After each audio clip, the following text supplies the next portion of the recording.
قل هذه سبيلي أدعو إلى الله على بصيرة أنا ومن اتبعني وسبحان الله وما أنا من المشركين.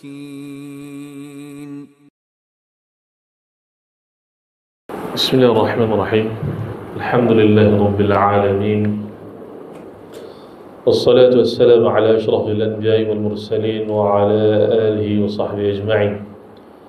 رب اشرح لي صدري ويسر لي أمري واحلل عقدة من لساني يفقهوا قولي.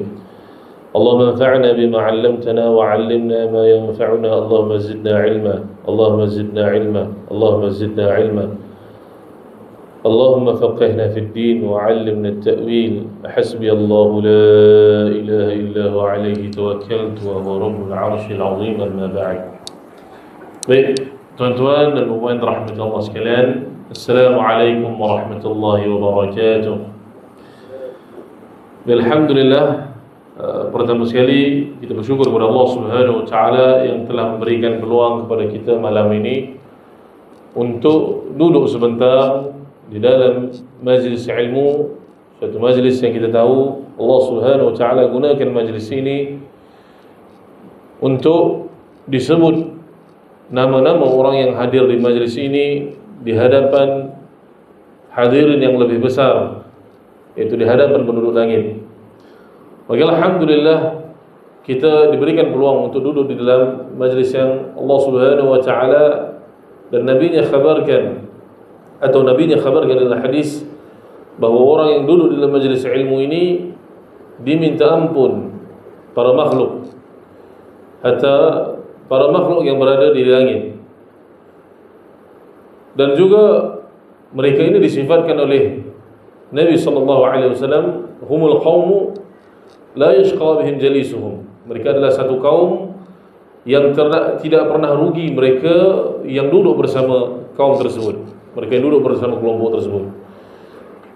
Maka alhamdulillah, itulah kedudukan yang kita berada sekarang ini. Walaupun sama ada kita menuntut ilmu atau tidak, itu keadaan yang Allah Subhanahu wa taala berikan kepada kita. Dan kemudian alhamdulillah saya ucapkan pertama sekali terima kasih kepada Baitur Rahmah kerana ini kali pertama, majlis yang pertama lah di Baitur Rahmah. Dan saya diberikan tanggungjawab untuk mengajarkan kitab Al-Fiqh Al-Manhaji ala madhab al-Imam Syafi'i rahimahullahu ta'ala. Satu kitab yang kontemporari, yang mana ditulis oleh beberapa para ulama daripada Syria, seperti Dr. Mustafa Al-Khin, Dr. Mustafa Al-Bugha, dan Syekh Ali Al-Sharbaji, yang mana mereka ini para ulama daripada Syria, dan ketiga-tiga mereka ini ada berguru dengan guru yang sama. Antaranya mereka berguru dengan Syekh Hasan Haban Nakah antaranya. Dan kitab ini kalau kita lihat, ya, dia tulis dengan maksud untuk memuatkan masalah-masalah yang utama, masalah-masalah yang utama. Sebab fiqh Syafi'i ini ataupun furu', masalah-masalah furu' dalam Syafi'i ini besar dan banyak. Antara kelebihan mazhab Syafi'i adalah ianya adalah mazhab yang paling aktsaru tafri'an, yang paling banyak furu'nya, paling banyak menyebutkan masalah-masalah.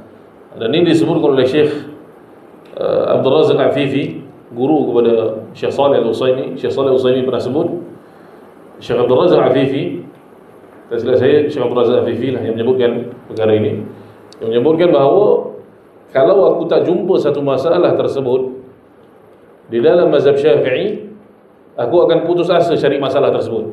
Maksudnya masalah tersebut tidak dibincangkan oleh kalangan para ulama, maka perlu diusahakan, dilakukan ijtihad berdasarkan dalil dan kaedah-kaedah yang adalah. Maksudnya masalah itu tidak dibincangkan. Sampai begitu sekali. Sebab mazhab Syafi'i yang paling banyak tafri', dia masalah furu'. Itu kelebihan, salah satu kelebihan di dalam mazhab Syafi'i. Apatah lagi mazhab Syafi'i ini, tuan-tuan dan rahmat Allah sekalian, kita mengetahui ini adalah mazhab yang dominan di negara kita. Mazhab yang dominan di negara kita dan di rantau Asia Tenggara ini. Dan para guru kita, guru-guru kami sentiasa menasihati untuk berusaha mempelajari fiqh yang dominan di negara tersebut. Kerana maslahat yang banyak, maslahat dakwah, maslahat untuk kita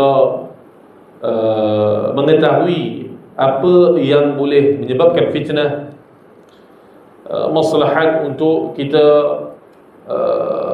memberikan keuzuran kepada para ulama dan sebagainya. Sebab itu disyorkan kita untuk mempelajari mazhab negara kita secara sistematik. Dan itu saya akan sebutkan nanti di dalam sebab mengapa kita mempelajari fiqh secara sistematik. Mengapa kita tidak mempelajari fiqh secara pengambilan hadis kemudian kita pelajari fiqh yang terkeluar daripada hadis tersebut. Apa perbezaannya? Kita akan sebutkan. Cumanya sebelum kita masuk di dalam faedah-faedah yang kita akan bicarakan daripada kitab ini, dan saya tidak meletakkan diri saya sebagai guru lah. Saya anggap saya berkongsi saja apa yang ada di dalam perbahasan kitab ini, yang mudah-mudahan kita mendapat manfaat daripada perbahasan yang ditulis. Yang pertama sekali, antara perkara yang menarik, dan ini pun antara perkara yang saya baru tahulah, kerana fiqh manhaji ini satu kitab yang saya sendiri pun bukan kitab yang saya lazimi. Sebab kitab Syafi'i ini kita contemporary. Kita ada kitab-kitab yang turah lah kan, Fathul Qarib, Muqaddimah Al-Hadramiyah, Syarah Matan Abi Suja dan sebagainya. Ini kitab contemporary. Jadi dan semaklum saya, kitab Al-Fiqh Manhaji ini dijadikan sebagai silibus di Jordan, bagi pelajar fiqh di Jordan. Adapun saya yang belajar di Madinah, bagi pelajar syariah, fiqh ataupun silibus kami adalah Bidayatul Mujtahid lah. Tapi sekarang dah berbeza. Sekarang diajarkan Raudhul Murba', mazhab Hambali. Dan perbezaan ini berlaku sebab antaranya kerana hendak diselaraskan silibus Universiti Islam Madinah dengan Kementerian Pendidikan Tinggi di Saudi lah. Ala kulli hal, tidak mengapa. Dan ini satu perubahan lah yang berlaku di Saudi sekarang ini. Baik, jadi Dr. Mustafa Al-Bugha, kita maklum fihi Asy'ariyah padanya, ataupun beliau mempelajari akidah daripada masyrab Asy'ariyah, dan padanya ada maslak Sufiyah. Ini ma'ruf dalam kalangan para ulama Syria. Namun yang menariknya, ketika Syekh Mustafa Bugha datang ke Jordan, yang mana ketika itu Syria berlaku ditimpa musibah revolusi. Kita tahu Syria ditimpa masalah yang kita maklumi. Dan ketika itu Syekh Mustafa Bugha dijemput. Dr. Mustafa Bugha adalah nama yang ma'ruf dalam dunia akademi Islam ketika itu. Maka ketika datang ke Jordan, dia dijemput untuk datang mengajarkan di universiti-universiti yang ada di Jordan ketika itu. Jadi satu hari, dan kisah ini dikisahkan oleh Syekh anak murid Syekh Hasan Al-Halabi, Syekh Ali Hasan Al-Halabi, dai salafi yang masyhur.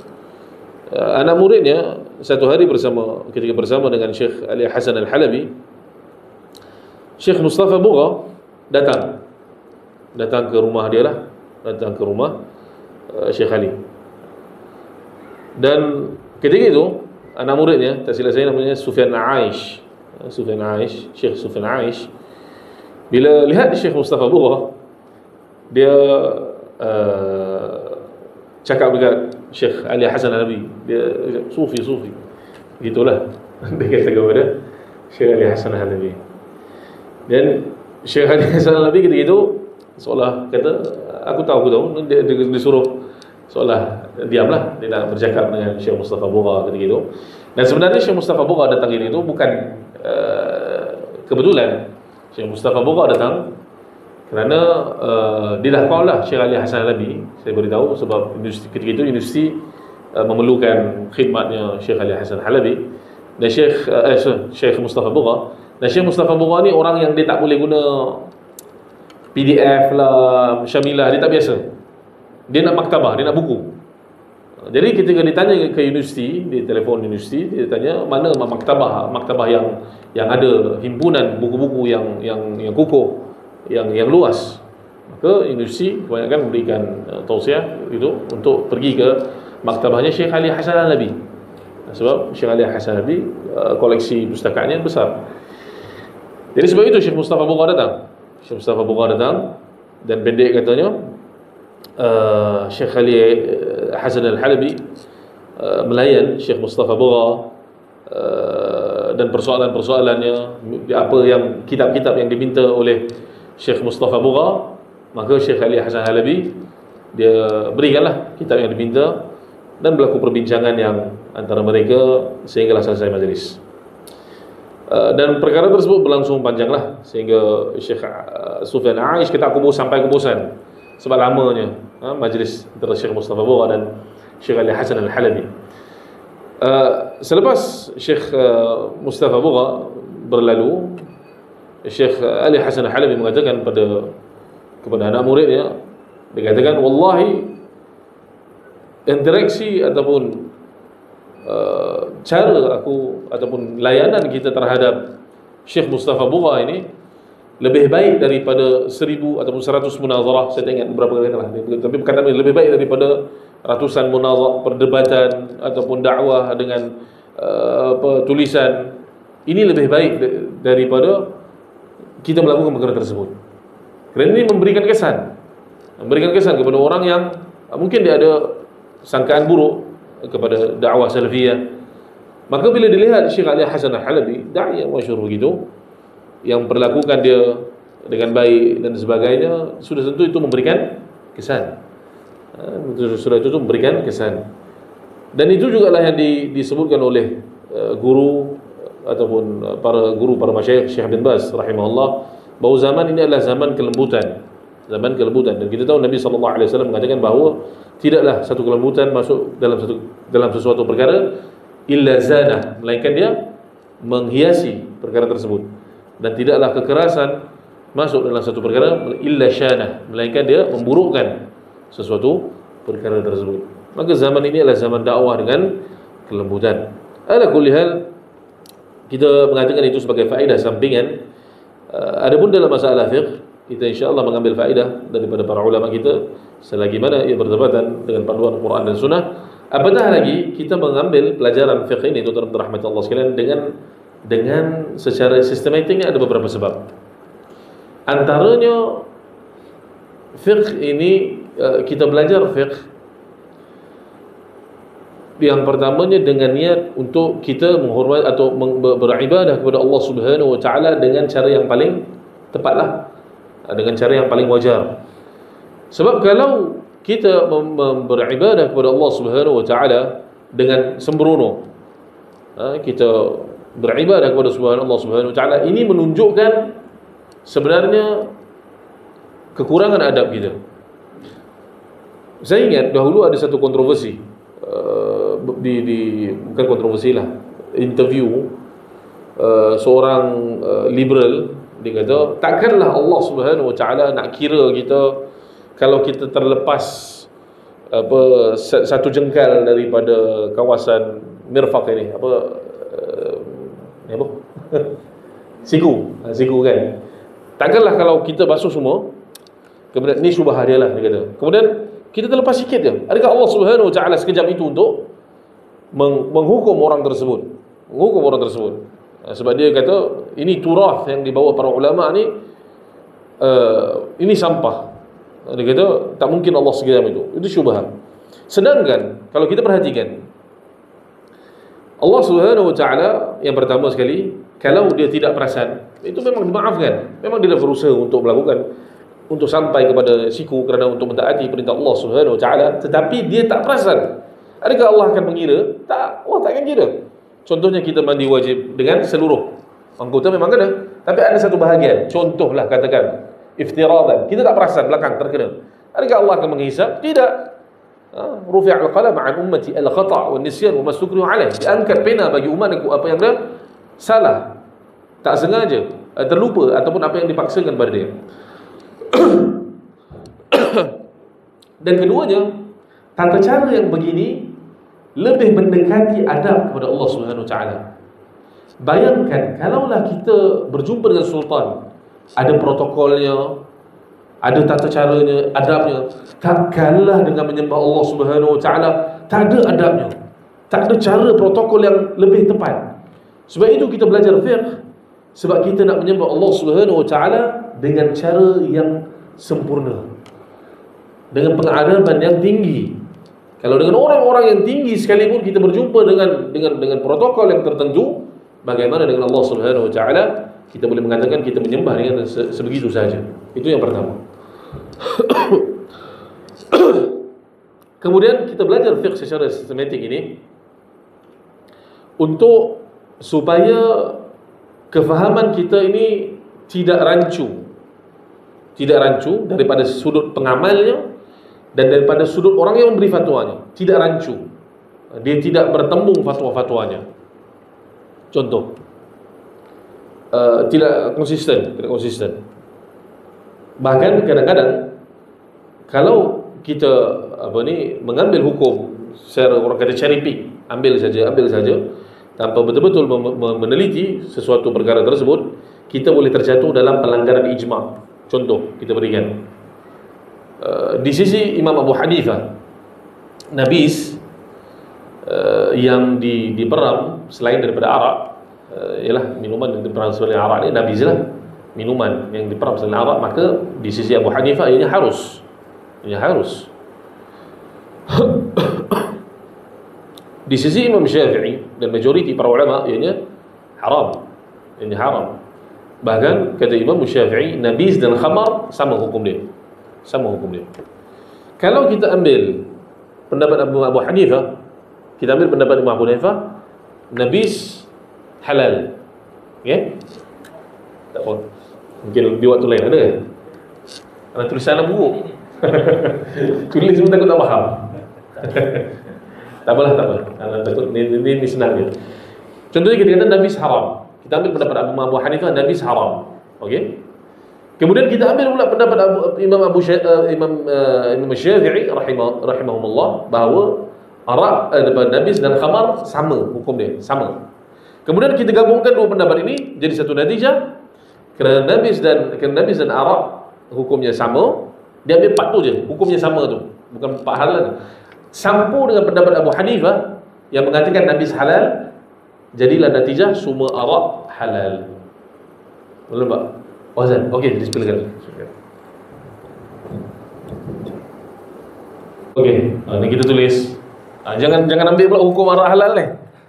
Ni kita takut orang-orang tengok apa arak halal ni. Ni kita tuliskan perkara yang boleh berlaku kalau talfiq digunakan tanpa mematuhi kaedah yang wajar.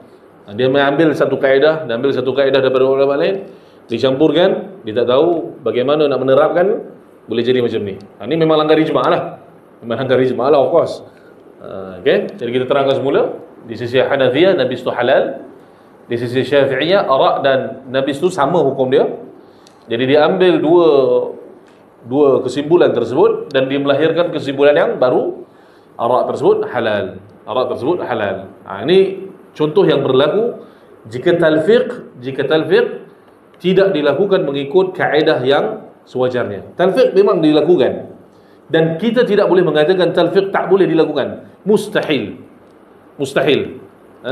Dan bahkan tidak ada tuntutan untuk mengikuti mazhab satu mazhab secara total. Bahkan Ibnu Muflih rahimahullah, ya, nanti saya akan tengok. Mungkin Ibnu Muflih dalam akhir kitab Riddah jadi mengatakan sesiapa yang mendakwa bahawa semua kebenaran terhimpun dalam satu mazhab, maka dia itu yustatab, maka dia hendaklah diminta bertaubat. Minta bertaubat. Kalau tidak dia akan diberikan hukuman. Dan ini Ibn Muflih katakan di kitab Riddah. Di penghujung kitab Riddah. Jadi kita mempelajari fiqh secara sistematik untuk mengeluarkan hukum tersebut dengan sistematik. Jadi hukum tersebut tidak rancu. Contoh lagi yang kita berikan. Dan ini mungkin agak kontroversi sikit, tapi tak apa, kita berikan supaya untuk sebagai majlis, sebagai pengajaran.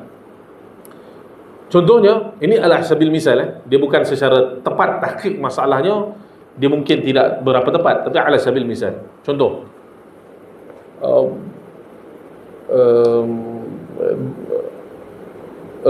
mereka yang mengatakan ataupun Hanabilah lah, terutamanya Hanabilah,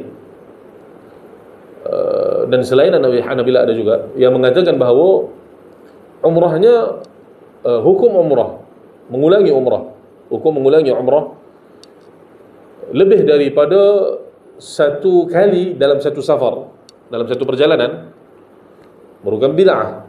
Kerana apa? Alasannya kerana Nabi SAW melakukan umrah 4 kali.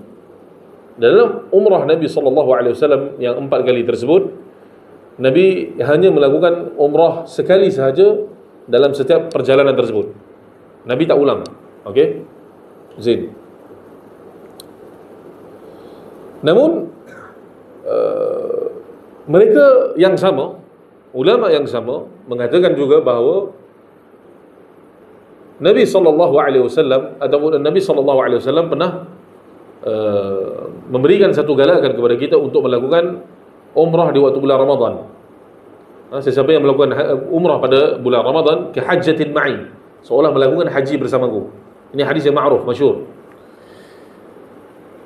Namun timbul persoalan di sana. Nabi SAW dalam 4 kali umrah Nabi tak pernah melakukan umrah di bulan Ramadan. Nabi hanya melakukan umrah di bulan Zulqa'dah. Maka perkataan Nabi SAW yang menggalakkan untuk melakukan umrah pada bulan Ramadan ini, ataupun mereka yang mengamalkan perkara tersebut dalam bahasa yang sama, mereka mengamalkan pendapat yang pertama tadi, ada kerancuannya. Daripada sudut mana? Kita akan sebutkan. Contohnya para ulama yang menggalakkan umrah lebih daripada satu umrah dalam satu perjalanan, dan ini majoriti sebenarnya, majoriti. Bahkan Syekh Shalih Utsaimin mengatakan, walaupun kita tahu Syekh Ibn Utsaimin, bahkan guru saya sendiri Syekh Sulaiman Ar-Ruhaili mengatakan tidak wajar untuk diulangi umrah dalam satu perjalanan, tetapi Syekh Shalih Utsaimin mengatakan bahawa ini pendapat yang kurang tepat, karena para sahabat ada yang melakukannya, mengulangi lebih daripada satu umrah dalam satu perjalanan. Dan ini bertepatan dengan kaidah ulama yang berpendapat dengan pendapat ini. Kaidah mereka konsisten. Sebab apa? Yang pertama sekali, walaupun betul mereka kata Nabi SAW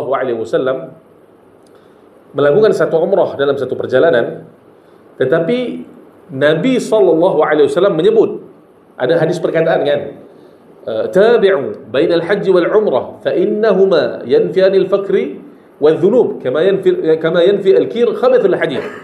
Ikutilah antara haji dan umrah ke satu haji dan umrah yang lain, kerana keduanya menafikan dosa dan kefakiran, seperti mana api menghapuskan dosa dan kefakiran, seperti mana api menghapuskan kotoran besi, karat lah. Jadi mereka berpendapat, walaupun Nabi SAW melakukan umrah dalam satu perjalanan, hanya satu umrah, tetapi kaedah mengatakan hadis-hadis Nabi SAW secara perkataan dihadapankan daripada perbuatan. Jadi mereka yang berpendapat dengan boleh diulangnya haji dan umrah haji tak ada, umrah lebih dalam satu perjalanan, dan berpendapat juga bahawa umrah di bulan Ramadan itu digalakkan, itu konsisten sebab hadis perbuatan mendahului hadis perkataan, mendahului hadis perbuatan.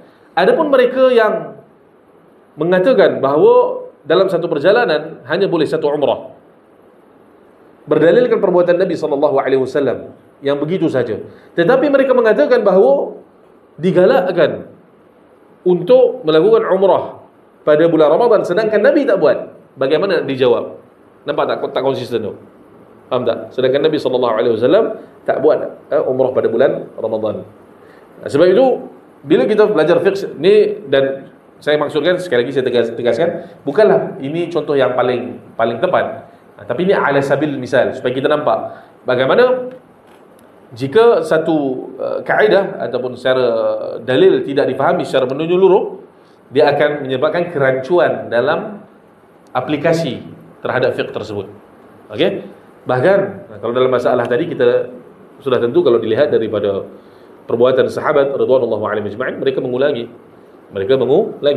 Anas bin Malik, idza hammama ra'sahu kharaja fa'tamar. Anas bin Malik kalau rambutnya dia dah bawa umrah, bila dia naik sikit rambutnya, dia akan keluar walaupun dalam satu perjalanan. Bahkan Aisyah radhiyallahu anha yang kita tahu daripada hadis sahih Muslim tersebut, yang kita tahu haid kan, kemudian dia selepas tu dia datang ke tempat yang kita kenali sebagai Tan'im sekarang ni, dan melakukan umrah selepas haji tersebut. Bukan itu yang terakhir. Selepas itu, haji-haji yang selepas itu, Aisyah melakukan perkara yang sama. Maksudnya dalam satu perjalanan dia buat haji, kemudian buat juga umrah, dan dalil-dalil lah. Cumanya saya sebutkan perkara ini untuk kita fahami bagaimana kerancuan boleh berlaku apabila fiqh itu tidak difahami dengan tertib, dengan sistematik dan bermetodologi. Kemudian kita belajar fiqh dengan bersistematik ini juga untuk menghormati para ulama lah. Bila kita tahu, kita belajar pandangan para ulama begini, belajar banyak pandangan begini, maka kita akan lebih mudah untuk menghormati mereka, menghormati perbezaan tersebut. Sudah tentu tidak semua perbezaan itu wajar diamalkan ataupun diraihkan, sudah tentu.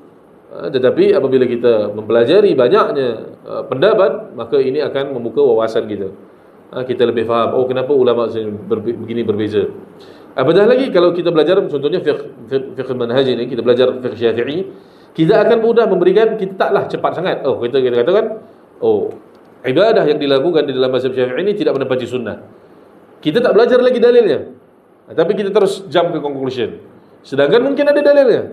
Tapi bila kita belajar, mudah-mudahan kita boleh memberikan uzur, walaupun mungkin kita tak setujulah secara 100%, tapi kita faham bagaimana pengambilan tersebut, ataupun kita boleh berikan keuzuran bahawa ini mereka bukan sembrono, ada pengambilannya daripada Quran dan Sunnah. Kemudian juga kita mempelajari fiqh secara sistematik supaya kita boleh membezakan masalah-masalah yang berhampiran, dan kita tidak jatuh dalam kekeliruan. Contoh,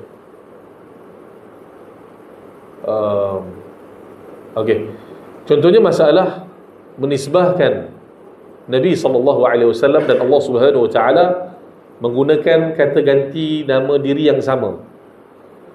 Yang mana ini disebut dalam hadis Nabi SAW, ada seorang berkhutbah, kemudian dia kata,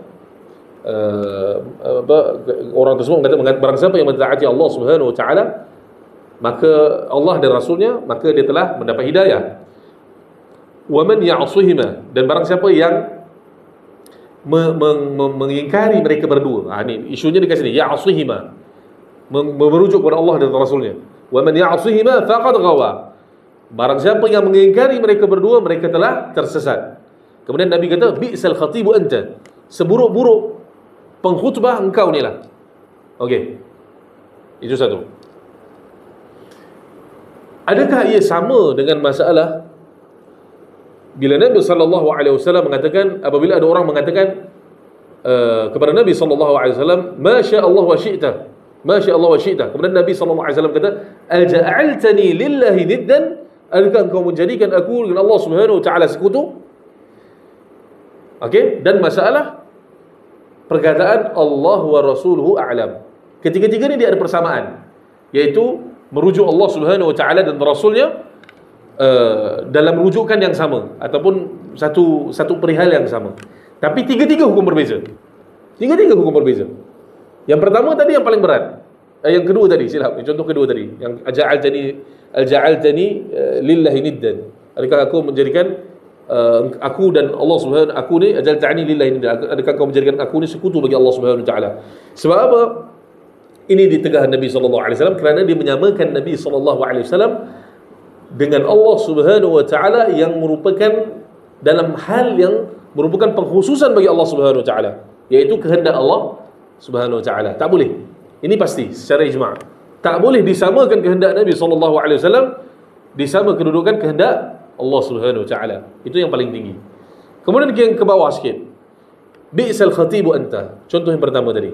Merujuk Allah Subhanahu wa taala dan rasulnya dengan dhamir yang sama. Man ya'sihima, barang siapa yang mengingkari mereka berdua, maka telah tersesat. Okey. Kalau kita perhatikan perkataan Nabi sallallahu alaihi wasallam di sini, Nabi mengatakan bi'sal khatibu anta, seburuk-buruk pembicara adalah engkau. Nabi tidak memberikan celaan secara mutlak, tapi Nabi memberikan kepada cara perbicaraan dia tersebut. Sebab apa? Dan ini disebut oleh Imam Nawawi rahimahullah. Imam Nawawi mengatakan celaan dia kepada orang ini salah satu sebab. Satunya kerana khutbah memerlukan kepada al-basatah, kepada keringkasan. Perlu jauh daripada yabta'id 'anil rumus wa syubhat, dia kena jauh daripada simbol-simbol dan syubhat yang boleh menyebabkan kekeliruan. Itu perihal khutbah. Jadi apabila orang ni mengatakan wa man ya'sihima faqad ghawa, barang siapa yang mengingkari Allah dan Rasulnya dengan merujuk dengan satu ganti nama diri yang sama, dia boleh memberikan kefahaman yang salah. Orang-orang yang mendengar boleh mungkin faham, oh, Allah Subhanahu wa taala dan Rasulnya ini dikedudukan dan martabat yang sama. Itu yang pertama. Dan kedua, dari segi adab, bagaimana boleh Allah Subhanahu wa taala dan Rasulnya disamakan? Walaupun dihormati Nabi kita sallallahu alaihi wasallam, kita tahu bahawa tidak diangkat Nabi kita sallallahu alaihi wasallam lebih kedudukannya.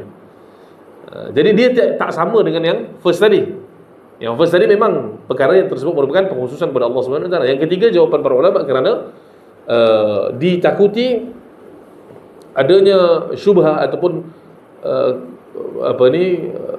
masalah dalam keyakinan orang yang mengatakan perkara tersebut. Sebab itu contoh yang kedua ini kita katakan dia sekurang-kurang hukumnya makruh. Sekurang-kurang hukumnya makruh, tetapi boleh juga menjadi haram. Boleh juga menjadi haram, tapi tidaklah sampai kepada yang hadis yang pertama tadi. Yang ketiga, perkataan Allah wa rasuluhu a'lam. Ini dibenarkan sebab apa?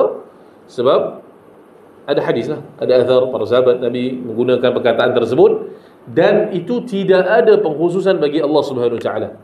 Sebab apa? Bila para sahabat menggunakannya, mereka menggunakannya di dalam aspek syariah, hukum. Tidak ada masalah. Tetapi kalau kita mengatakan Allah wa rasuluhu a'lam fil matar ghad, contohnya kalau ditanya esok hujan tak? Kita jawab Allah wa rasuluhu a'lam, tak boleh. Tak boleh. Sebab itu hanya pengkhususan Allah Subhanahu wa taala. Adapun hukum tentang syariat, maka dibenarkan untuk mengatakan Allah wa rasuluhu a'lam walaupun dalam masalah yang contemporary. Contohnya tentang forex. Nabi tak ada kan? Nabi sudah, yalah, perkara tersebut mungkin bukan mungkin lah, memang zaman Nabi tak ada. Tapi ini tetap tentang hukum. Tetap tentang hukum, tentang syariat. Dan Nabi SAW adalah orang yang paling alim tentang syariat. Tidak ada masalah mengatakan Allah wa rasuluhu a'lam. Tetapi kalau kita sebut Allah wa rasuluhu a'lam pada perkara yang pengkhususan kepada Allah Subhanahu wa taala, maka ianya tidak dibenarkan. Jadi kalau kita belajar fiqh, kita akan dapat bezakan. Oh, ni tak sama. Tak sama masalahnya. Dan kita tak menghukum orang, dan kita juga tidak menghukum orang melakukan perkara-perkara yang nampaknya sama tapi tidak sama. Contoh lagi, selain daripada masalah tadi. Contoh, di Kaabah ada satu perbuatan, iaitu at-ta'alluq ala astari Kaabah, bergantungan di kiswahnya Kaabah. Okey, bergantungan di kiswahnya Kaabah. Sesiapa yang melakukan perkara tersebut kerana untuk mengambil keberkatan Kaabah, maka ini perbuatan yang bid'ah tanpa syak. Tetapi sesiapa yang bergantungan di astar ataupun kiswah Kaabah, astaril Kaabah, lil ilhah bid du'a atau li izhar al ilhah bid du'a, untuk menunjukkan kesungguhan dalam berdoa, maka ini hukumnya jawaz, boleh. Dan ini disebutkan oleh, ditakrirkan oleh Syekh Saleh Al-Utsaimin. Syekh Saleh Al-Utsaimin rahimahullah, hafizahullah, masih hidup lagi. Masih hidup lagi ya. Tapi tak mengapalah, rahimahullah, hafizahullah, duduk doa yang baik. Cumanya biasanya rahimahullah ni untuk orang yang meninggal lah. Dan saya pernah buat perkara ni waktu dengan guru saya, Syekh Muhammad Sa'ad Al-Yubi, dalam kelas kami lah. Dia suruh baca teks kan. Saya baca teks sebab buku tu buku dia. Jadi saya asyik baca rahimahullah, rahimahullah. Dan pelajar dalam kelas gelak lah. Sebab pergi tu tak sebut. Tapi saya kata tak apa, sebab doa yang baik kan. Sebab kita kadang-kadang benda tu ialah sabqul lisan kan. Tapi ala kulli hal, hafizahullah, Syekh Shalih Al-Utsaimin masih hidup. Dan syekh yang ma'ruf lah. Kalau pelajar Madinah ni, rasanya semua kot guru kepada semua pelajar Madinah, sebab dibuat setiap tahun dibuat daurah wajib muhimmatul ilmu, semua kenal. Namun sayangnya dia adalah perkara yang tak baik sekarang berlaku pada dia. Allah Subhanahu wa taala lepaskan daripada perkara tersebut. Jadi balik bermasalah tadi, kalau orang tersebut beriktikad bahawa ada keberkatan pada kain tersebut, maka tak dibenarkan. Maka itu sudah tentulah bid'ah. Bahkan boleh menjadi sebab kepada kesyirikan. Sebab kita ada kaedah kan, apa kaedahnya? Akhzu ma laysa bisababin sababan min syirkil asghar. Mengambil sesuatu yang bukan sebab dijadikan sebagai sebab merupakan syirik kecil. Merupakan syirik kecil. Ini bukan tempat dia lah untuk kita syarahkan kaedah nanti, mungkin tempat lain. Tapi kita nak bezakan dua masalah tadi. Yang pertama, tak boleh sebab dia bukan sebab yang Allah syariatkan untuk menjadi sebab keberkatan. Yang kedua dibolehkan sebabnya berlaku zaman Nabi. Dan Nabi SAW tidak melarangnya. Bahkan diteruskan oleh Sufyan Ats-Tsauri. Kita lihat contohnya tabi'in daripada golongan sahabat Zubair Al-Awwam, apabila diserang oleh Al-Hajjaj, dia berdoa kepada Allah Subhanahu wa taala di kain Kaabah, bergantung di kain Kaabah. Sufyan Ats-Tsauri bila dikejar pemerintah, dia bersungguh-sungguh bergantungan di kain Kaabah. Kenapa nak tunjukkan kesungguhan? Sebab itu adab lah. Itu adab dalam berdoa. Kita tunjukkan kesungguhan dalam berdoa. Kita tunjukkan betul-betul kita berdoa kepada Allah Subhanahu wa taala. Itu salah satu caranya. Tapi itu hanya jawaz lah, dibenarkan. Jadi kita bila tengok orang, bila kita tahu hukum, ada perbezaan, ada bezanya satu hukum tersebut dengan hukum yang lain, taklah cepat kita kata orang tersebut salah, walaupun kebanyakan orang buat sebab tabarruk lah, dah tentu. Tapi at least kita ada sudut kefahaman, mungkin ada uzur dibuat tersebut untuk berdoa dengan bersungguh-sungguh, mungkin at least, kan? Jadi sebab itu kelebihan orang yang belajar fiqh secara sistematik. Dan banyak lagi kelebihan belajar fiqh secara sistematik. Tapi kalau kita kupas satu-satu mungkin akan mengambil masa. Jadi insyaAllah kita terus masuk ke dalam perbahasan kitab Al-Fiqh Al-Manhaji ini. Baik, Nabi SAW pernah menyebut dalam satu hadis, naddarallahu imra'an sami'a minna hadithan fahafizahu hatta yuballighahu ghayrahu فرب حامل فقه إلى من هو أفقه منه ورب حامل فقه ليس بفقيه. Kata Nabi SAW, moga Allah Subhanahu wa taala memberikan cahaya kepada sesiapa yang mendengar hadis, kemudian dia menghafalkannya, kemudian dia menyampaikan kepada orang yang lain. Boleh jadi seseorang yang membawa satu fiqh, satu kefahaman, dia itu sendiri tidak faqih. Boleh jadi. Mungkin guru yang mengajar tu dia tak faqih, tapi kefahaman tersebut dipelihara dan dibawa oleh murid tersebut kepada orang yang lebih faqih, kepada orang yang lebih faham. Wa rubba hamil fiqhin laysa bifaqih, dan mungkin orang yang membawa fiqh tidaklah faqih. Tapi Allah Subhanahu wa taala memberikan ganjaran ataupun memberikan pujian bagi orang yang membawa legasi kefahaman fiqh. Sebab itu kita cuba untuk memelihara legasi kefahaman fiqhnya para ulama ini.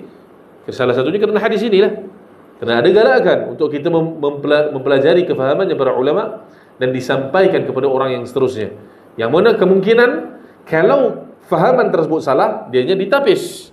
Kalau kefahaman tersebut betul, dibawa dan diamalkan. Baik. Bismillahirrahmanirrahim. Kita masuk dalam muqaddimah dahulu. Yang nuskah yang saya gunakan adalah nuskah Darul Qalam. Okey.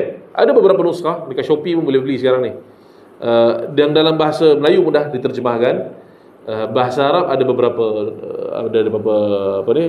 nashr, ada beberapa terbitan, Darul Mustafa dan sebagainya. Tetapi yang saya gunakan adalah Darul Qalam lah. Dan sebab ada syekh yang dia syorkan cetakan ini, jadi saya gunakanlah, walaupun kita kurang biasa dengan buku yang kita akan belajar ini. Baik. Jadi muqaddimah, masuk dahulu dalam muqaddimahnya muallif, ya. Tiga muallif tersebut, Dr. Mustafa Al-Khin, ya, bukan Mustafa Al-Khan.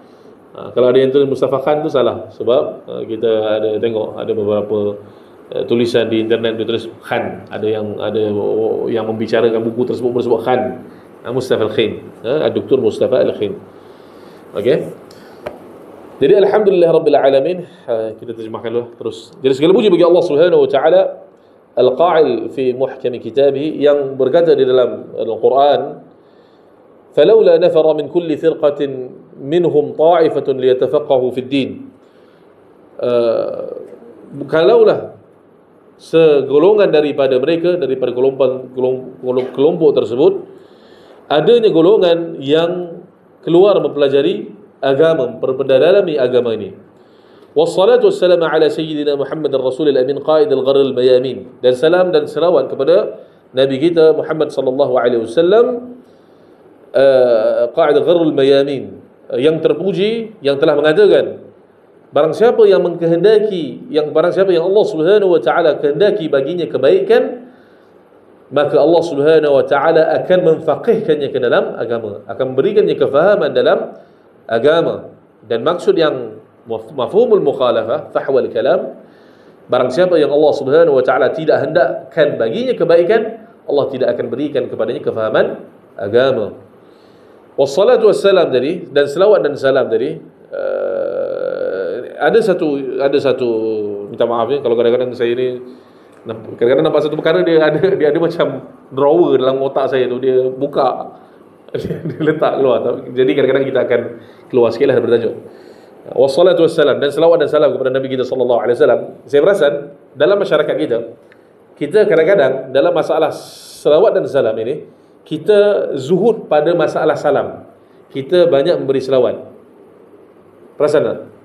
Contohnya, kalau masalah dalam selawat, kita akan selawat selawat Ibrahimiyah adalah Allahumma salli ala Muhammad wa ala ali Muhammad kama sallaita ala Ibrahim, sehingga habislah selawat Ibrahimiyah. Dan itu selawat yang terbaik.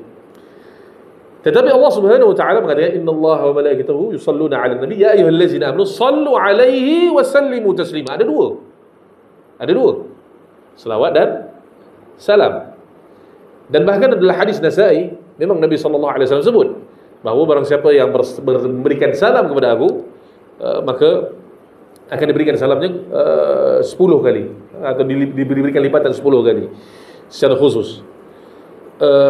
Jadi kadang-kadang kita memperhatikan dalam masalah selawat ni okey, tapi dalam masalah salam ni kadang-kadang kita zuhud sikit.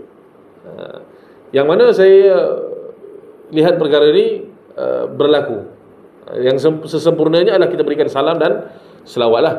Bahkan Imam Nawawi rahimahullah mengatakan, kalau kita berikan salawat sahaja tanpa salam, kita selalu berikan, kita taklah kita dalam tasyahud, of course kita akan beri salam juga. Tapi kalaulah daidanatuhu, iaitu kebiasaannya dia memberikan salawat saja tanpa salam, maka kata Imam Nawawi makruh. Dan itu juga yang ditakrarkan oleh Ibn Hajar Al-Asqalani. Kalau diberikan salawat saja, dia tak berikan salam. Sebab perintah Allah ada dua, berikan salawat dan salam. Yang sempurna kita sertakan salam. Salamnya macam mana? Salam yang macam dalam tasyahud. Assalamualaikum ya Nabi rahmatullahi wabarakatuh. Kemudian salawat. Assalamualaikum Allahumma salli ala Muhammad wa ala ali Muhammad sehingga habis. Itu yang paling sempurna lah. Tapi biasanya penat sikit lah, sebab panjang kan, panjang. Tapi itulah yang terbaik. Itulah yang terbaik. Bahkan Ibn Qayyim rahimahullah, dia ada tulis kitab Jala'ul Afham, dalam menerangkan masalah-masalah dalam selawat ni. Sebenarnya banyak masalah. Kadang kita je yang tak tahu. Kita je yang rasa selawat ada apa masalah? Sebab kita tak baca. Dan masalah yang saya sebutkan ni mungkin kita pun kadang-kadang tak beri perhatian. Kita berikan selawat saja. Allahumma salli ala Muhammad. Tak dosalah, bagus. Tapi yang sesempurnanya adalah salawat dan salam. Baik. Wa ba'd. Apa tadi? Kat mana saya berhenti? Okey. Wa ala alihi at-tahirin wa ashabihi alladhina amalu, dan juga salam kepada keluarganya yang suci dan para sahabat Nabi sallallahu alaihi wasallam alladhina amalu ala nashri hadha ad-din, yang mereka telah berhempas pulas untuk menyebarkan agama ini dengan hujah dan dalil yang jelas dan nyata. Wa ba'd. Fa inna khaira ma yashtaghalu bihi al-insan, dan sebaik-baik apa yang diusahakan oleh insan ataupun yang disibukkan seorang insan itu, contohnya kalau ada terjemah boleh cek sebab saya tak ada terjemah, jadi mungkin saya terjemah ni ikut saya lah, saya faham. Sebaik-baik apa yang disibukkan oleh seseorang manusia adalah pengetahuan tentang halal dan haram daripada hukum hakam, dan ilmu yang sahih tentang wa ilmu sahih min al-fasid min al-a'mal, dan ilmu yang benar dan juga ilmu yang merosakkan amalan. Wa ilmu sahih min al-fasid min al-a'mal, apa yang boleh membetulkan amalan tersebut dan merosakkan amalan tersebut. Dan ilmu al-fiqh merupakan walladhi akhadha ala atiqi bayanu dzalik, dan ilmu fiqh yang berperanan dalam menjelaskan perkara ini. Ilmu fiqh adalah ilmu yang berperanan menjelaskan perkara ini, dan telah ditulis, dan para ulama yang ramai telah menulis, yang sejak dahulu menulis kitab di dalam permasalahan fiqh ini. Dan tidak syak lagi bahawa anna kulla wahid min haula al-muallifin al-fadil qad lahaza anna hunaka thagara. Okey. Dan tidak syak lagi bahawa para ulama yang menulis di dalam bab fiqh ini menyedari bahawa di sana adanya ruang yang perlu diisi dalam penulisan fiqh tersebut. Adanya hajat yang perlu dilakukan atau yang perlu diusahakan untuk menyelesaikan permasalahan fiqh. Maka kita dapati di sana ada tulisan-tulisan fiqh yang bersifat panjang, faminal mutawwal yajid anna hunaka haja masal tatwil, dan ada penulisan yang bersifat mukhtasar, yang bersifat pendek-pendek, bersifat ringkas. Dan ada yang menulis fiqh ini dalam bentuk nazam. Nazam ni maksudnya dalam bentuk syair lah. Dan ada yang berbentuk nathar. Nathar ni seperti tulisan yang biasa. Dan ada yang menulis dengan menulis masalah-masalah fiqh dengan menyebutkan ummahatul masail, yang menyebutkan masalah-masalah penting, seperti buku kita ni. Dia tidak menyebutkan semua masalah, dia menyebutkan masalah-masalah yang utama sahaja. Wa ma yanbathiqu minha min furu', dan apa yang terhasillah daripada furu'-furu' yang berkaitan dengan masalah-masalah yang utama tersebut. Dan ada juga yang menulis penulisan fiqh dengan menyebut masalah-masalah utama sahaja tanpa menyebut furu'-furu' yang lahir daripada masalah utama tersebut. Ada yang menulis ada masalah-masalah penting, kemudian masalah yang keluar. Ada yang menulis masalah penting itu saja, dia tak tulis masalah yang keluar daripada masalah yang penting tersebut. Ini caralah metodologi para ulama dalam penulisan, yang panjang, yang pendek, yang ringkas dan sebagainya. Baik, saya pendekkan. La'allahu subhanahu wa ta'ala an yakuna radiyan anhu bima amala. Moga-moga Allah subhanahu wa ta'ala redha dengan apa yang diamalkan tersebut. Wa musajjalan amalu fi adad as-sadaqat al-jariyah wal 'ilm an-nafi' allati la yanqati' thawabuha ila yaumil qiyamah. Dan mudah-mudahan dia ditulis dalam amalan sedekah, dalam bilangan sedekah jariyah dan ilmu bermanfaat yang mana tidak putus pahalanya sehingga hari kiamat. Dan ini kita kalau boleh kita kena ada lah apa-apa ilmu yang bersifat berterusan ni. Satu legasi yang kita tinggalkan. Antara legasi yang besar kalau kita lihat, banyaklah amalan ni, tapi antaranya Ammar bin Yasir. Contoh yang kita boleh lihat, idea Ammar bin Yasir. Siapa sini pernah pergi umrah, tahu Masjid Quba? Mungkin ada yang ramai kan pernah pergi umrah. Masjid Quba tersebut dibina bukan kerana idea Nabi SAW. Ini daripada idea Ammar bin Yasir. Ammar bin Yasir sebut apa? Bagaimana hadisnya? Ma li Rasulillah sallallahu alaihi wasallam buddun an naj'alu lahu makanan idza istayqaza min qailatihi wa shalla fihi wastazalla fihi, atau kama qala. Begitulah Ammar bin Yasir waktu Nabi sallallahu alaihi wasallam datang berhijrah, ke Madinah, Ammar bin Yasir mengatakan, kita perlu buat satu tempat yang mana Nabi SAW boleh bangun daripada tidur qailulahnya, boleh berehat, boleh bersolat daripadanya. Jadi sebab idea Ammar bin Yasir ni Masjid Quba dibina, dan betapa banyaknya pahala yang mengalir kepada Ammar bin Yasir kerana idenya sahaja menjadi amal jariah. Sebab itu tuan-tuan dan rahmat Allah sekalian, kita pun kalau boleh, kalau kita tak mampu membuat satu amal jariah, kita sumbangkan idea yang bermanfaat, yang menjadi legasi kepada amalan kita. Ammar bin Yasir sampai sekarang orang solat di Masjid Quba, paginya ada bahagian. Mungkin orang ingat itu ialah pembinaan Nabi SAW saja, tapi lihat bagaimana Ammar bin Yasir peranannya di dalam pembinaan Masjid Quba tersebut, dan bersambung pahalanya sehingga sekarang.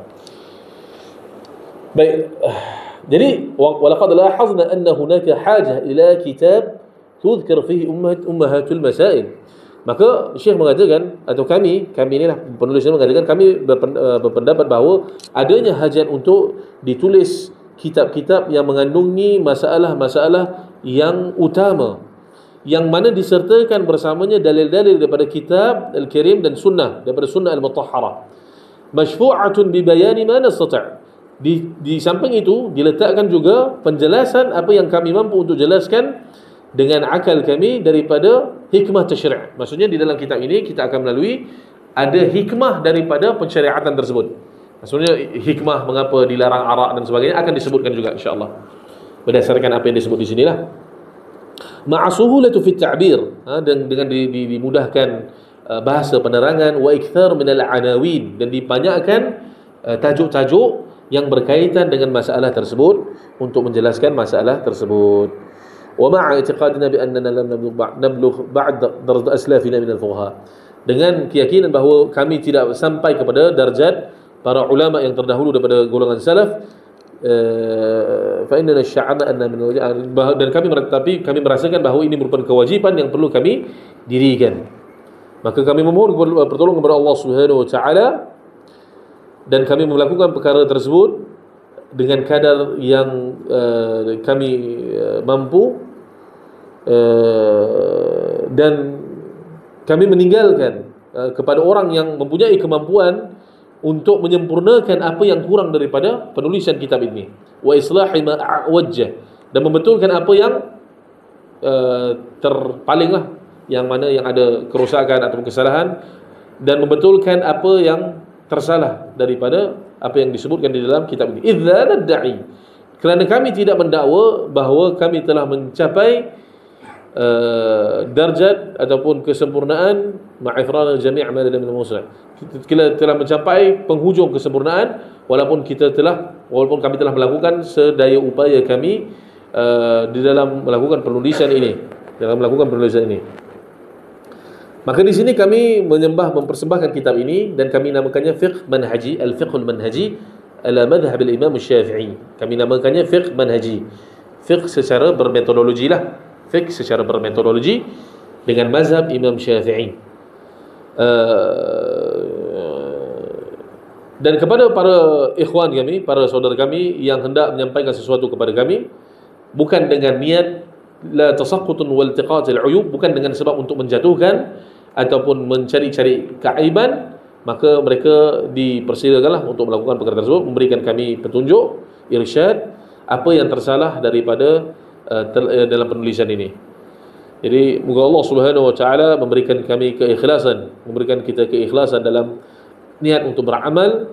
Moga Allah Subhanahu wa taala memberikan taufik kepada Allah apa yang Dia sukai dan redai, dan moga Allah Subhanahu wa taala memberikan manfaat kepada orang muslimin dengan apa yang telah kami amalkan ini, dan moga Allah Subhanahu wa taala memberikan hidayah kepada jalan yang benar.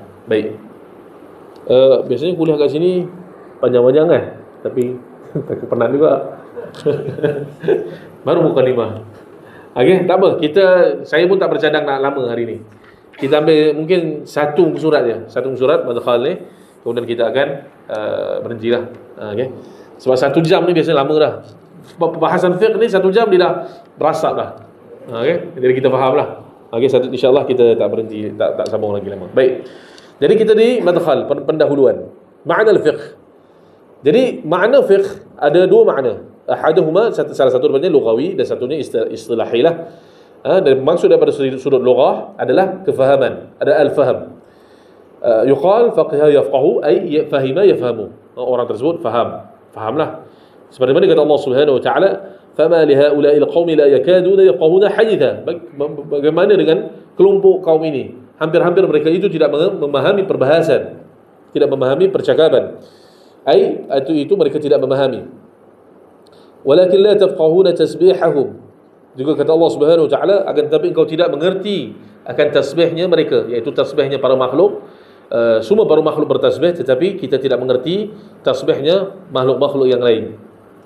Wa qala Rasulullah sallallahu alaihi wasallam, inna tula salati ar-rajul wa qisara khutbatihi ma'inatun min fiqhihi, ay alamatu fahmihi.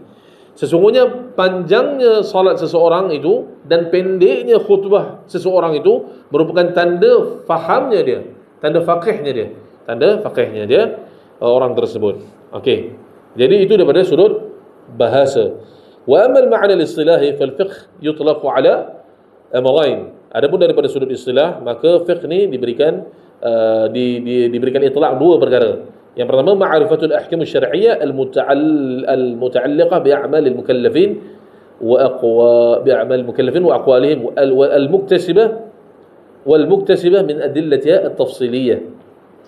Jadi maksud fiqh di sini secara istilah adalah pengetahuan tentang hukum hakam syarak yang berkaitan dengan amalan seseorang mukallaf dan perkataan mereka yang al-muktasibah, yang diambil daripada dalil-dalil yang terperinci. Baik, kita bahaskan ta'rif tersebut. Di sini disebutkan al-muta'alliqah bi'amal mukallafin, yang terkait dengan amalannya mukallaf. Maksudnya di sini terkeluarlah perbahasan akidah. Sebab perbahasan akidah walaupun dia amalan sebenarnya, tetapi lebih kepada amalan hati. Amalan yang dimaksudkan di sini adalah amalan berkaitan dengan anggota badan kita lah. Amalan anggota badan. Begitu juga terkeluar daripada sini perbahasan amalan tentang akhlak sebenarnya. Akhlak tidak termasuk dalam perbahasan fiqh asalnya. Akhlak tidak termasuk dalam perbahasan fiqh sebenarnya. Yang ada juga sebahagian para fuqaha yang mengatakan, yang meletakkan ta'rif bahawa fiqh ini adalah hukum hakam syarak yang diperolehi, yang membahaskan tentang hukum hakam yang ijtihadiyah, hukum hakam yang ijtihadiyah, yang bukan qat'iyah. Sebab apa? Sebab hukum ni ada yang ijtihadiyah, ada yang qat'iyah. Kebiasaan perbahasan fiqh, dia tidak bahaskan perkara yang qat'i. Qat'i ini maksudnya pastilah. Perbahasan qat'i ini di dalam kitab ijma'at. Dia ada kitab yang disebutkan para ulama, kitab-kitab yang menghimpunkan ijma'. Contohnya, kita tak akan jumpa lah berzina itu hukumnya haram. Memang haram lah, kan? Tak ada perbahasan lagi. Biasanya diperbahaskan tentang masalah-masalah yang khilaf. Biasanya kalau disebutkan pun bukan maksudnya untuk menghimpunkan perkara tersebut, mungkin kerana berkaitan, tapi asalnya adalah untuk membahaskan perkara-perkara yang ada perbahasan, yang ada perselisihan. Imam Abu Hanifah rahimahullah memberikan ta'arif yang lain. Dia memberikan ta'arif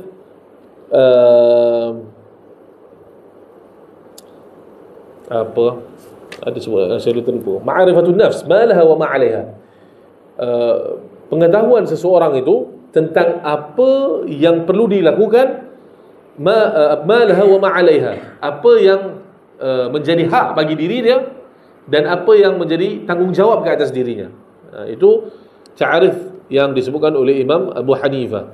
Dan fiqh ini sebenarnya kalau kita lihat, dia bukan sekadar faham. Para ulama tidaklah sepakat mengatakan fiqh ini sekadar faham sahaja.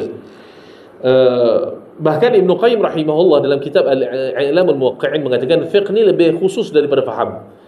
Kata Imam Ibn Qayyim, al-fiqh akhassu min al-fahmi wa huwa fahm murad al-mutakallim min kalami. Fiqh ni adalah, yang dimasukkan adalah memahami maksud penutur dari apa yang dituturkannya. Bukan sekadar kita faham maksudnya secara lafaznya sahaja, tapi kita faham apa maksudnya, apa maksud yang dikehendaki daripada lafaz-lafaz tersebut. Bahkan Dr. Sa'id Halim mengatakan al-faham adalah al-faham ad-daqiq. Faham yang dimaksudkan al-fiqh adalah faham yang teliti. Faham yang teliti. Sebab itu kalau kita lihat di dalam Quran, kata Dr. Sa'id Halim, lafaz tafaqqah dengan wazan tafa'ala ni tidak datang melainkan satu tempat je. Satu tempat je dalam Quran. Ayat tadi lah. Ayat tadi. Mana? Falaula nafara min kulli firqatin minhum ta'ifatun liyatafaqahu fid din. Inilah satu-satunya ayat di dalam Quran yang datang dengan wazan tafa'ala. Tafa'ala. Yang menunjukkan bahawa tafaqquh di sini perlu adanya usaha. Dia bukan sesuatu yang datang dengan kefahaman, diberikan begitu saja. Dia ada ad-dirasah, ada perlunya perbahasan, adanya perlunya usaha. Seperti mana hadis Nabi sallallahu alaihi wasallam, "Man tasabbara yusabbirhu Allah." Barang siapa yang membawa dirinya, melatih diri dia untuk sabar, Allah akan berikan dia kesabaran. Sebab itu kita tak boleh beri alasan. Kita kata saya ini bukan orang yang sabar. Saya ini daripada kecil saya memang pemarah. Kalau orang yang paling layak guna alasan ni, Umar yang paling layak. Umar yang paling layak guna alasan ni. Tapi sebab itu Nabi sallallahu alaihi wasallam kata man tasabbara, siapa yang buat diri disabar, bukan siapa yang bersabar. Memang perlukan usaha lah. Sebab itu Umar Al-Khattab radhiyallahu anhu, kalau kita lihat dalam satu kisahnya, ketika berjumpa dengan Abu Maryam As-Sulami, As-Saluli ke As-Sulali, saya pun dah lupa dia. Abu Maryam lah. Dia ni ketika zaman sebelum kafir, dia bunuh bapaknya, saudara kandungnya Umar Al-Khattab radhiyallahu anhu. Jadi bila Umar jadi khalifah, dia panggil lah orang ni. Dia panggil orang ni, dia kata, "Kau ke yang bunuh saudara kandung aku?" Dia kata, "Betul lah, aku yang bunuh." Jadi Umar kata pada orang tersebut, "Pergi kau, aku tak nak tengok muka kau." Jadi Abu Maryam mengatakan, "Adakah benci engkau kepada aku? Engkau akan menyebabkan engkau melakukan sesuatu kezaliman terhadap aku? Engkau halang ghanimah ke? Kalau kita pergi ekspedisi perang, aku tak dapat ghanimah ke? Aku tak dapat harta perbendaharaan ke daripada daripada negara kita ni?" Tak, kata Umar, tak, aku tak akan buat begitu. Lepas tu Umar kata, orang tu kata, "Innama ya'safu 'alal hubbun nisa." Sesungguhnya orang yang merasa kesal dengan tidak mendapat cinta perempuan je. Lelaki kau nak benci tak benci aku, suka hatilah. Aku kisah apa kan? Selagi benda aku tak kena bela apa-apa, tak masalah. Dan Umar kata, aku takkan suka engkau hatta yuhibbul ardu damal masfuh. Sampailah bumi menyukai darah yang mengalir. Itu pepatah lah dalam kalangan Arab, sebab tanah ni dia darah bila dia mengalir, dia kan jadi coagulate kan, jadi pepejal, dia tak diserap terus bumi, seolah-olah macam nak tunjukkan bumi ni, seolah-olah lah nampak macamnya bumi ni tak terima terus darah mengalir. Jadi dia jadi pepatah, aku takkan suka engkau selagi mana darah bumi ni tak suka darah mengalir, macam tu juga aku tak suka engkau. Jadi daripada athar ni, yang pertama sekali kita boleh lihat Umar kalau dia nak berlaku zalim, dia nak marah orang ni, dia nak bawa baran dia boleh buat. Dia ada kemampuan, dia sebagai khalifah, dan dia memang asalnya bersifat begitu, baran. Memang seorang yang agak baran. Tetapi dia tak buat begitu, sebab dia tahu berhenti di mana hududullah. Dia tak beralasan. Kita tak boleh jumpa Allah Subhanahu Wa Taala. Di hadapan Allah Subhanahu Wa Taala, "Ya Allah, aku dulu baran." Tak adanya. Tak boleh begitu. Okey? Jadi memang perlu sifat-sifat tersebut dilatih. Dan yang keduanya, tidak ada masalah untuk kita membenci seseorang sebagaimana kita tidak menghalang haknya yang sepatutnya lah. Dilihat daripada athar ini, tidak ada halangan dalam perkara tersebut. Bahkan Nabi kita sallallahu alaihi wasallam, kita tahu kan, bila siapa tu yang bunuh Hamzah, apa namanya pula,